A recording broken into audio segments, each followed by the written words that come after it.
Assalamualaikum dan salam Malaysia Madani, bersama-sama saya Suaran Shah dalam Berita Pagi Sabah edisi Khamis 9 Mei 2024. Orang ramai berpeluang menyaksikan pameran seni lukis dan kaligrafi dari Shanghai, China di Balai Seni Lukis Sabah, Kota Kinabalu. Pameran sempena ulang tahun ke-50 diplomatik China-Malaysia bermula semalam hingga 12 Mei. Menteri Pelancongan Kebudayaan dan Alam Sekitar Datuk Christina Liew berkata pengunjung juga berpeluang menyertai bengkel lukisan dakwat dan kaligrafi pada 9 dan 12 Mei. Response is very good. We hope it to be successful, and then we will have more of this sort of art and culture expression towards to each other. Today maybe an art exhibition. Next day maybe cultural dances and songs exhibitions. Sementara itu, artis kontemporari tempatan Florence Wong yang menyertai pameran ini menyifatkannya platform terbaik untuk mengetengahkan bakat seni tempatan. As for myself, I am very pleased to have this opportunity. Yeah. And there are more of us local artists which are very talented. And I hope we do have the opportunity to go out of Sabah, also go out of Malaysia, and perhaps one of these days go to China for exhibitions. Penerokan bidang agroteknologi dan sektor bioekonomi mampu membawa perubahan kepada sektor pertanian negeri. Ini kerana kedua-dua bidang tersebut merupakan komponen penting dalam mendorong pertumbuhan ekonomi mampan. Ketua Eksekutif Pihak Berkuasa Pembangunan Ekonomi dan Pelaburan Sabah Sedia, Datuk Seri Panglima Hashim Paijan berkata, integrasi agroteknologi dan bioekonomi juga boleh meningkatkan produktiviti dan jaminan keselamatan makanan negeri. Katanya penggunaan teknologi baharu era revolusi 4.0 seperti automasi, robotik dan kecerdasan buatan juga mampu memberi impak positif. Beliau berucap demikian sempena sesi perkongsian Future Talent Connect Siri 1.0 di Kota Kinabalu. Penganjuran program advokasi kepada nelayan tradisi di Sabah mampu meningkatkan kesedaran nelayan mengenai kepentingan keselamatan diri semasa di perairan. Antara risiko keselamatan termasuklah ancaman pendatang asing, samun dan penculikan serta bencana alam. Menurut Pengarah Suruhanjaya Komunikasi dan Multimedia MCMC Sabah Ratnawati Talib, program memberi pendedahan mengenai penggunaan peralatan komunikasi yang sah dan mematuhi standard serta penggunaan peralatan keselamatan yang sesuai.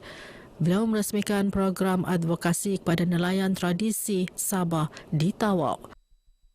Program dianjurkan MCMC Sabah bersama Jabatan Perikanan Sabah dan Agensi Penguatkuasaan Maritim Malaysia Sabah dan Wilayah Persekutuan Labuan. Program Jalinan Kasih mengukuhkan nilai kekeluargaan antara prospek dengan keluarga dan masyarakat. Ia seiring matlamat Jabatan Penjara memperhebat penugasan pemulihan dalam komuniti. Ahli Lembaga Hakim Pelawat Penjara Negeri Sabah, Datuk Chew Kok Woh berkata, kehadiran ahli keluarga prospek dalam majlis seumpama akan menjadi suntikan kepada prospek untuk memperbaiki kelemahan diri sebelum kembali ke pangkuan masyarakat. Kita perlu alu-alukan pasal program ini kan baik untuk kita punya prospek dan juga untuk keluarga. Dan harap mereka di masa depan akan bertanggungjawab dan dapat memanfaat kepada negara Malaysia. Jalinan kasih ini memang sangat-sangat gembira sudah dapat berjumpa dengan keluarga, berjumpa dengan ibu, bapa, kakak dan memang tidak dapat digambarkan macam mana sebab kami sebagai prospek di dalam sedang menjalani hukuman memang jarang-jarang dapat kelebihan sebegini. Kepada unit PPI kerana memberi saya peluang untuk mengikuti aktiviti jalinan kasih untuk dapat bersama-sama last hari raya bersama keluarga.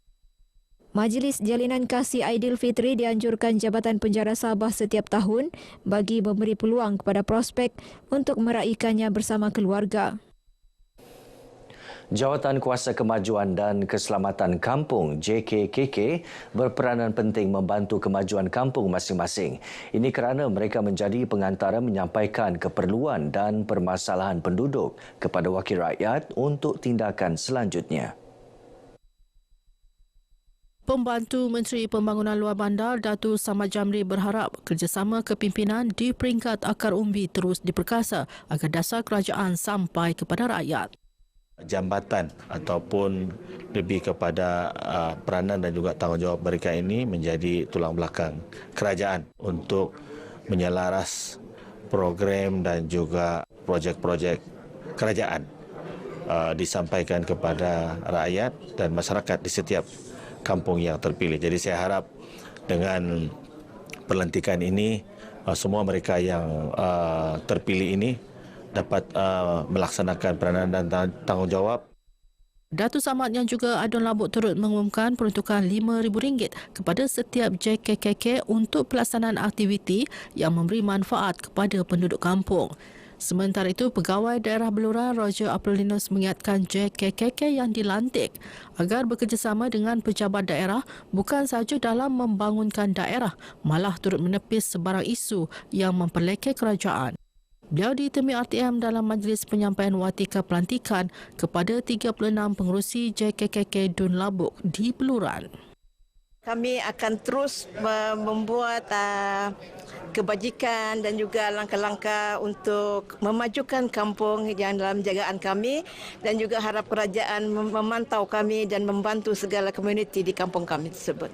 Sebelum ada JKK sana, kami hanya memerlukan menumpang JKK di bahagian lain, terutama bahagian Kuala Sapi, untuk menyalurkan masalah-masalah di kampung kami. Kami bersyukur sebab Kampung Mandarin sudah pun diberi kota untuk JKK. Majlis Ugama Islam Sabah MUIS akan mengadakan kempen menunaikan zakat selain zakat fitrah. Usaha itu bagi menggalakkan umat Islam menunaikan tanggungjawab masing-masing. Timbalan yang di-Petua MUIS Datuk Malai Ali Malai Ahmad berkata kutipan zakat yang tinggi akan memberi manfaat kepada lebih ramai golongan asnaf. Beliau ditemui media sempena Majlis Rumah Terbuka Aidilfitri MUIS di Kota Kinabalu yang dihadiri lebih 3,000 orang. Katanya selaku pengendali zakat, MUIS juga menerima kritikan yang membina dan mencari kaedah atau mekanisme sesuai untuk tujuan penambahbaikan pengurusan. Alhamdulillah, kepercayaan umat Islam kepada Majlis Ugama Islam Sabah ini sebagai pemegang amanah zakat ini semakin baik. Walaupun ada sedikit tantangan kita, cabaran kita, tapi kami di Majlis Ugama Islam Sabah menganggap ini sebagai kritik. Kritik yang membina, yang membantu kita melihat di mana ruang-ruang kaedah ataupun mekanisme yang perlu kita baiki dari semasa ke semasa. Wartawan penyiaran perlu peka dengan isu semasa bagi memastikan maklumat disampaikan tepat dan sahih sekaligus membendung penularan berita palsu. Wartawan juga diingatkan agar sentiasa menjaga imej diri dan jabatan dengan tidak melibatkan diri dalam aktiviti berunsurkan kepentingan peribadi. Pengarah penyiaran Sabah Salma Hashim berucap merasmikan penutupan kursus penulisan dan penyuntingan berita di Kompleks Bersepadu Kementerian Komunikasi Kota Kinabalu.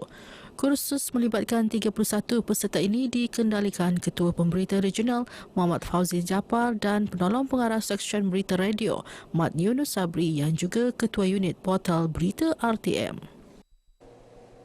Hadiah RM23,000 ditawarkan sempena carta lagu artis Sabah Kelas musim ke-15. Pertandingan berlangsung di Dewan Recital UMS Sabtu ini menampilkan 10 finalis.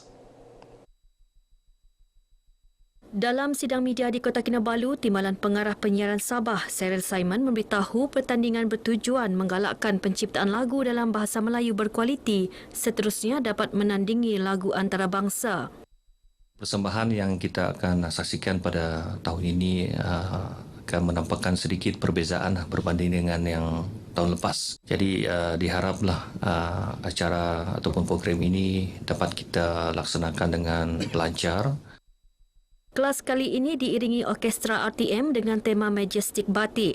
Selain juara, pertandingan menawarkan hadiah bagi kategori vokal terbaik, lirik terbaik dan persembahan terbaik.